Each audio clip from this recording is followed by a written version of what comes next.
नमस्कार विद्यार्थी मित्रांनो, फिटिंगच्या पुढील भागात आज आपण सूक्ष्म मापन साधने म्हणजेच मायक्रो मेजरिंग इन्स्ट्रुमेंट याच्या अंतर्गत व्हर्नियर हाईट गेज, बिव्हेल गेज आणि बिव्हेल प्रोटेक्टर या 3 इन्स्ट्रुमेंटची माहिती घेणार आहोत।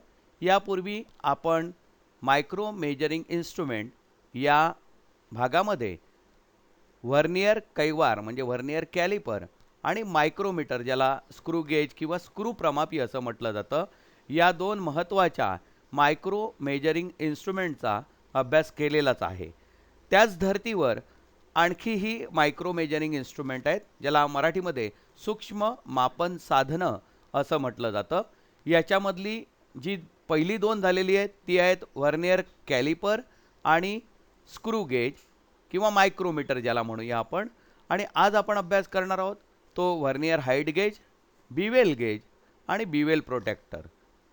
यामध्ये व्हर्नियर हाईट गेज जी आहे ती उंची मोजण्यासाठी वापरली जाते। बिव्हेल गेज आणि बिव्हेल प्रोटेक्टर हे अँग्युलर मेजरमेंट म्हणजे कोनीय माप मोजण्यासाठी याचा वापर केला जातो।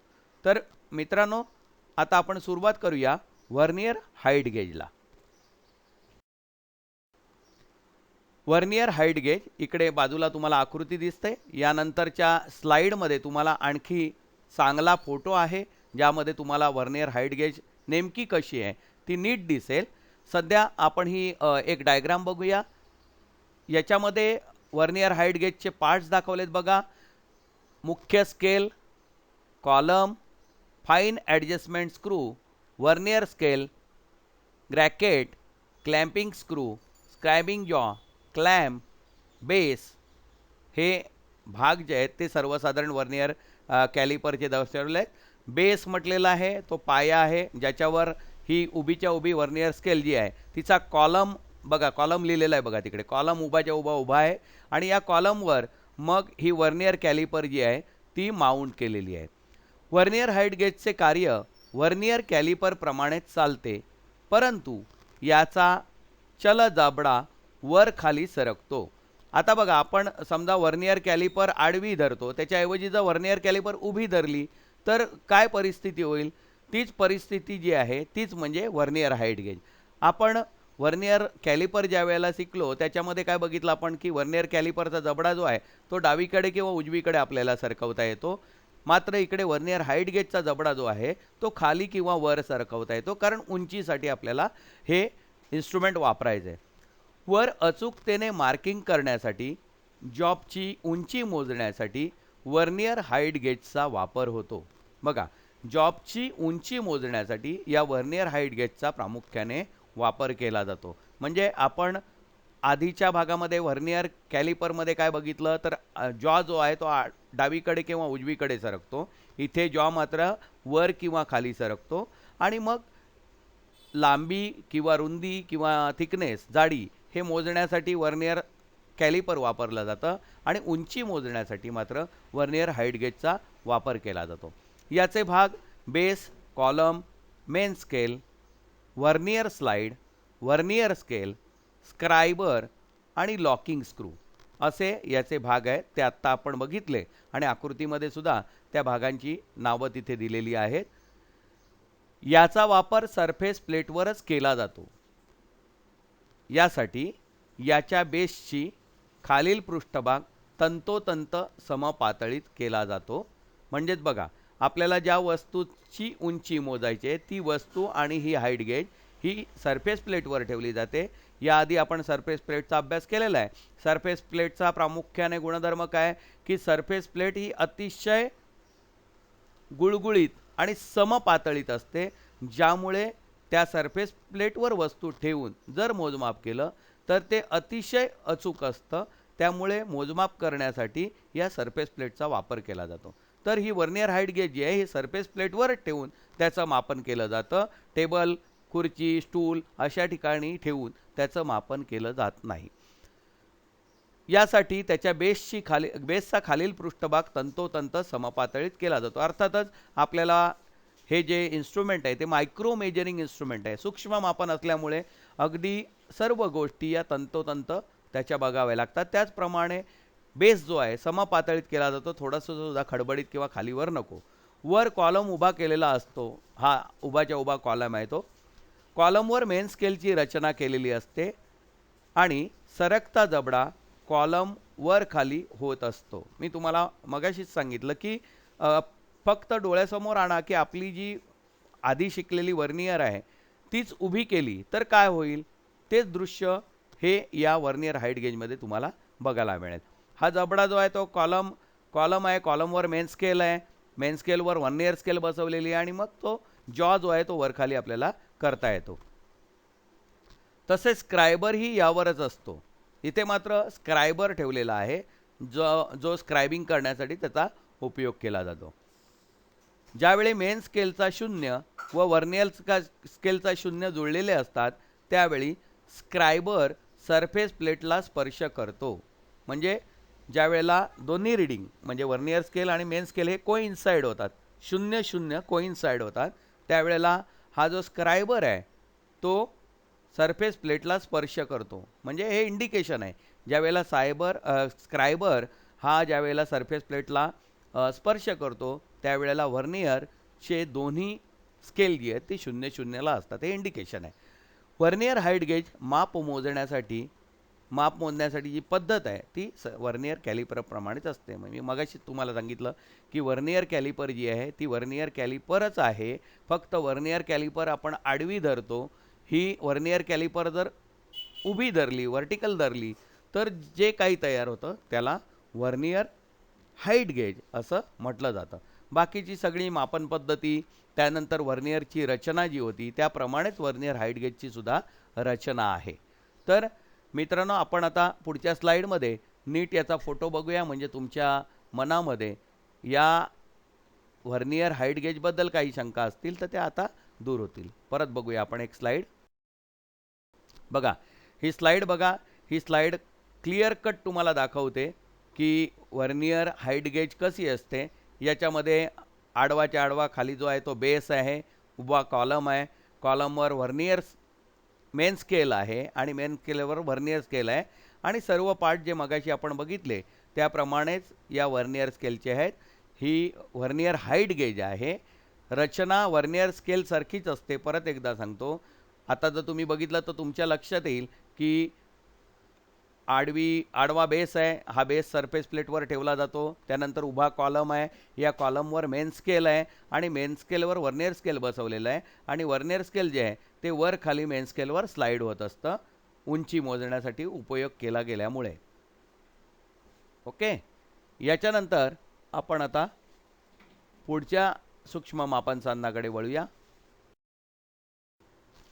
कोन मोजणारी साधने, अँगल मेजरिंग इन्स्ट्रुमेंट, ज्याला कोनीय माप असं म्हटलं जातं. तर आपल्याला अँगल जर मोजायचे असतील, अँग्युलर मेजरमेंट जर घ्यायचं असेल तर त्यासाठी कोणती इन्स्ट्रुमेंट वापरली जातात ती आज आपण इथे बघणार आहोत. सर्वसाधारणपणे कोन मोजण्याचे एकक हे डिग्री असते. म्हणजे आपण नॉर्मल भूमितीमध्ये कोन मोजतो ते डिग्रीमध्ये मोजतो, अंशामध्ये मोजतो. परंतु आधुनिक अभियांत्रिकी युगामध्ये कोन हा डिग्री, मिनिट आणि सेकंद या एककात मोजला जातो. उदाहरणार्थ तिकडे उदाहरण दिले बघा, 35 डिग्री 5 मिनिट 15 सेकंद. त्या खुणा नीट बघा. हा जो फॉर्म्युला आहे किंवा ही जी पद्धत आहे ही कोन मोजण्याची, अँग्युलर मेजरमेंट मोजण्याची सूक्ष्म पद्धत आहे. आपण जे कोन मोजतो भूमितीमध्ये ते क्लिअर कट कोन असतात, साधारण 35 अंश, 50 अंश, 45 अंश जे काय असतील ते, त्याचं सूक्ष्म मापन केलं जात नाही. मात्र इथे इंजिनिअरिंगमध्ये मात्र आपल्याला अतिशय सूक्ष्म मापं घ्यावी लागते. त्यामुळे आपण ज्या डिग्रीज आहेत त्या मिनिट आणि सेकंदामध्ये कन्वर्ट करतो. म्हणून आता इकडे जे उदाहरण दिलं तुम्हाला, इकडे बघा, 35 डिग्री 5 मिनिट 15 सेकंद. मिनिट आणि सेकंदाच्या खुणा कशा केल्या जातात ते बघा, म्हणजे तुमच्या लक्षात येईल की डिग्री, मिनिट आणि सेकंद म्हणजे काय. नंतर दोन पृष्ठभागामधील कोन मोजण्यासाठी खालील साधनांचा वापर केला जातो. म्हणजे इंजिनिअरिंगमध्ये आपल्याला जो कोन मोजायचा असेल तर कसला वापर केला जातो, तर बिव्हेल गेजचा वापर केला जातो. नंतर बघा बिव्हेल गेज, खाली तुम्हाला बिव्हेल गेजचे फोटोसुद्धा दिसत आहेत, डावीकडे आकृती दिसते. या प्रकारच्या गेजमध्ये दोन प्रकारच्या ब्लेडचा वापर केलेला असतो. हे ब्लेड मध्यभागी असलेल्या नटच्या साह्याने कोणत्याही अँगलमध्ये सेट करता येतात, परंतु याच्या साह्याने जॉबचे प्रत्यक्ष माप मोजता येत नाही. ते माप मोजण्यासाठी मात्र कोनमापकाचा उपयोग केला जातो. बघा, डावीकडची जी आकृती तुम्ही बघितलीत पुस्तकामधली डावीकडची आकृती, तर त्याच्यावर त्या दोन पट्ट्या दिसत आहेत, दोन ब्लेड दिसत आहेत आणि ते दोन ब्लेड एकमेकांशी आपल्याला घट्ट केलेले दिसत आहेत. तर आपण ही दोन ब्लेड ॲडजस्ट करून आपण कोन मोजू शकतो, परंतु कोन मोजण्यासाठी त्याच्यावर मापन नाही आहे कोणतंही. त्यामुळे आपण फक्त तो किती गॅप आहे तेवढा बघून नंतर मग कोनमापकाच्या साहाय्याने कोन मोजू शकतो. पण आधुनिक बिवेल गेजमध्ये आता मी तुम्हाला बाजूला डिजिटल बिवेल गेज दाखवले बघा, मुद्दाम फोटो. त्याच्यामध्ये जर तुम्ही बघितलं तर तुम्हाला डायरेक्ट रीडिंगसुद्धा मिळू शकतं.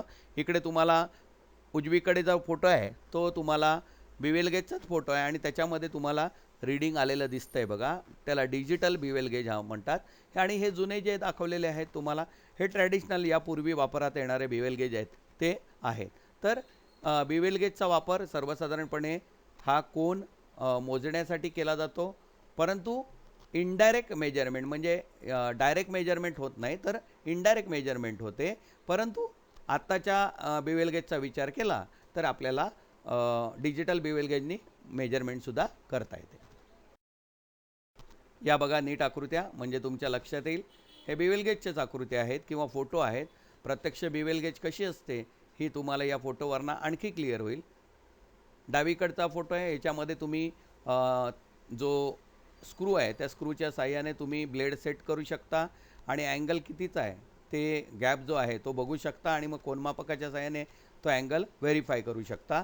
उजवीकडे जो आहे त्याच्या साह्याने तुम्ही डिजिटली कोन जो आहे तो मोजू शकता. त्यानंतर युनिव्हर्सल बिवेल गेज. या प्रकारच्या गेजमध्ये 3 ब्लेडचा वापर केलेला असतो. ज्या ठिकाणी कोन मोजण्यासाठी बिवेल गेजचा वापर करता येत नाही त्या ठिकाणी युनिव्हर्सल बिवेल गेजचा वापर करतात. याच्या साह्याने जॉबचे प्रत्यक्ष माप मोजता येत नाही, ते माप मोजण्यासाठी कोनमापकाचा वापर केला जातो. म्हणजे ज्या ठिकाणी 2 ब्लेडनी काम होत नाही त्या ठिकाणी 3 ब्लेडचा वापर करावा लागतो. तर 3 ब्लेड असलेली बिवेल गेज जी असते त्याला युनिव्हर्सल बिवेल गेज असं म्हणतात. ही डावीकडे आकृती दिसते तुम्हाला. नंतर खालच्या बाजूला काही डिजिटल फोटो मी तुम्हाला दाखवलेले आहेत, याच्या पुढे पण तुम्हाला ते बघायला मिळतील. तर युनिव्हर्सल बिवेल गेजमध्ये काय असतं की 2 ब्लेडच्या ऐवजी 3 ब्लेडचा वापर केलेला असतो. नॉर्मल बिवेल गेजमध्ये 2 ब्लेड असतात, युनिव्हर्सल बिवेल गेजमध्ये 3 ब्लेड असतात. ज्या ठिकाणी नॉर्मल बिवेल गेजच्या साहाय्याने काम होऊ शकत नाही अशा ठिकाणी युनिव्हर्सल बिवेल गेजचा वापर करतात. हे सुद्धा इनडायरेक्ट मेजरमेंट करणारं इन्स्ट्रुमेंट आहे. इनडायरेक्ट मेजरमेंट याचा अर्थ मेजरमेंट ही दुसऱ्या इन्स्ट्रुमेंटच्या साहाय्याने करावी लागते फायनल. जसं कॅलिपर आहे, कॅलिपरमध्ये आपण काय करतो, फक्त मोजतो, किती आहे ते बघतो, पण ते मोजण्यासाठी पट्टीचा वापर करावा लागतो. तसंच या बिवेल गेजच्या साहाय्याने आपण तो गॅप आहे, अँगल जो आहे तो मोजू शकतो. फक्त अँगलचं प्रत्यक्ष मेजरमेंट मात्र आहे ते आपल्याला कोनमापकाच्या साहाय्याने घ्यावं लागतं. म्हणून याला इनडायरेक्ट मेजरिंग इन्स्ट्रुमेंट असंही म्हटलं जातं. बघा ही स्लाईड बघा, ही स्लाईड क्लिअर कट तुम्हाला दाखवते की व्हर्नियर हाईट गेज कशी असते. याच्यामध्ये आडवाच्या आडवा खाली जो आहे तो बेस आहे, उभा कॉलम आहे, कॉलमवर व्हर्नियर मेन स्केल आहे आणि मेन स्केलवर व्हर्नियर स्केल आहे आणि सर्व पार्ट जे मगाशी आपण बघितले त्याप्रमाणेच या व्हर्नियर स्केलचे आहेत. ही व्हर्नियर हाईट गेज आहे. रचना व्हर्नियर स्केल सारखीच असते. परत एकदा सांगतो, आता जर तुम्ही बघितलं तर तुमच्या लक्षात येईल की आडवा बेस आहे, हा बेस सरफेस प्लेटवर ठेवला जातो. त्यानंतर उभा कॉलम आहे, या कॉलमवर मेन स्केल आहे आणि मेन स्केलवर व्हर्नियर स्केल बसवलेलं आहे आणि व्हर्नियर स्केल जे आहे ते वर खाली मेन स्केलवर स्लाईड होत असतं उंची मोजण्यासाठी उपयोग केला गेल्यामुळे. नंतर आपण बघणार आहोत बिव्हेल प्रोट्रॅक्टर. हा बघा इकडे दिसतोय तुम्हाला. या साधनाने आपणास कोनाचे प्रत्यक्ष माप मोजता येते. याच्या अर्धवर्तुळाकार तबकडीवर 0 ते 180 अंशापर्यंतच्या खुणा केलेल्या असतात. याच्या साहाय्याने कमीत कमी 1 अंशापर्यंतचे माप मोजता येते. बघा इकडे खाली तुम्हाला काही फोटोज दाखवलेले आहेत. यामध्ये तुम्हाला बिवेल प्रोट्रॅक्टर म्हणजे कोनमापक. बिवेल प्रोट्रॅक्टर कसा असतो तो दिसतो इकडे तुम्हाला. इथे प्लेन पट्टी आहे, त्याच्यावर तो कोनमापक स्क्रूइंग केलेला आहे. त्यानंतर उजवीकडे जर तुम्हाला बघितलं तर बघा, तो व्हर्नियर बिवेल प्रोट्रॅक्टर आहे, म्हणजे मायक्रो मेजरिंग इन्स्ट्रुमेंटमध्ये आहे तो. तिकडे तुम्हाला swivel plate, dial, main scale, beam, vernier scale, blade असे या बिवेल प्रोट्रॅक्टरचे भाग दिसतात. हा व्हर्नियर बिवेल प्रोट्रॅक्टर आहे आणि हा डावीकडचा जो फोटो आहे तो नॉर्मल बिवेल प्रोट्रॅक्टरचा फोटो आहे.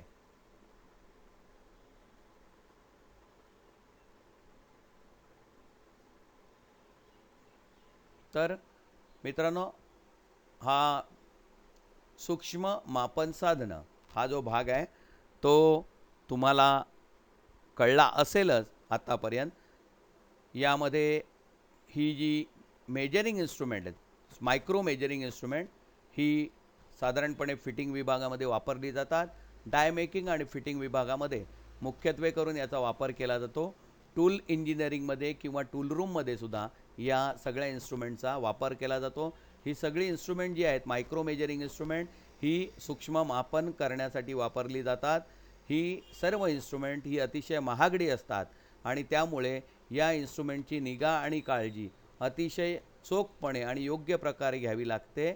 अन्यथा या इन्स्ट्रुमेंटचं जर कॅलिब्रेशन बिघडलं तर या इन्स्ट्रुमेंटचा काहीही आपल्याला उपयोग होत नाही. म्हणजेच या इन्स्ट्रुमेंटमध्ये जर काही तुमच्या लापरवाहीमुळे जर काही बिघाड झाला तर ते इन्स्ट्रुमेंट फुकट जातं. त्याची दुरुस्ती करणं कठीण असतं, कारण तेवढी ॲक्युरेसी परत मिळत नाही. त्यामुळे या ज्या मायक्रो मेजरिंग इन्स्ट्रुमेंट आहेत याची निगा आणि काळजी अतिशय घ्यावी लागते. या प्रत्येक मायक्रो मेजरिंग इन्स्ट्रुमेंटला त्या कंपनीने एक केस दिलेली असते, म्हणजे एक खोका दिलेला असतो. काम झाल्यानंतर हे प्रत्येक मायक्रो मेजरिंग इन्स्ट्रुमेंट आहे ते व्यवस्थित खोक्यामध्ये ठेवायचं असतं. त्यानंतर या मायक्रो मेजरिंग इन्स्ट्रुमेंटचा वापर करताना त्याच्यासोबत कोणतंही अन्य हत्यार किंवा साधन वापरायचं नसतं. आणि मायक्रो मेजरिंग इन्स्ट्रुमेंट जे आहे ते वापर करताना सरफेस प्लेटचाच वापर करायचा. हे प्रामुख्याने मुद्दे आपल्याला लक्षात ठेवायला हवेत. मायक्रो मेजरिंग इन्स्ट्रुमेंटची काळजी वर्कशॉपमध्ये घेणं खूप गरजेचं असतं, कारण वर्कशॉपमध्ये ज्या काही महागड्या वस्तू असतात त्यामध्ये प्रामुख्याने मायक्रो मेजरिंग इन्स्ट्रुमेंट ही सर्वात जास्त महाग असतात. त्यामुळे यांची निगा आणि काळजी आपल्याला व्यवस्थितपणे घेतली पाहिजे. मायक्रो मेजरिंग इन्स्ट्रुमेंट हा भाग मला वाटतं तुम्हाला समजला असेल. व्हर्नियर आणि मायक्रोमीटर याचं कॅल्क्युलेशन जे आहे ते नीट लक्षात ठेवा. लिस्ट काउंट म्हणजे काय, मेन स्केल रीडिंग म्हणजे काय, व्हर्नियर स्केल रीडिंग म्हणजे काय, या गोष्टी लक्षात ठेवा. थोडा कॅल्क्युलेटिव्ह पार्ट आहे, म्हणजे गणिती पार्ट आहे त्याच्यामध्ये आणि कॅल्क्युलेशन्स आहेत. तर आपण प्रत्यक्ष ज्या वेळेला वर्कशॉपमध्ये भेटू त्यावेळेला याचा प्रत्यक्ष वापर, रीडिंग कशी घ्यायची हे तुम्हाला तिकडे शिकवलं जाईलच. तर आज मायक्रो मेजरिंग इन्स्ट्रुमेंट या भागामध्ये आपण इथेच थांबूया आणि परत दुसऱ्या भागाला भेटूया. धन्यवाद.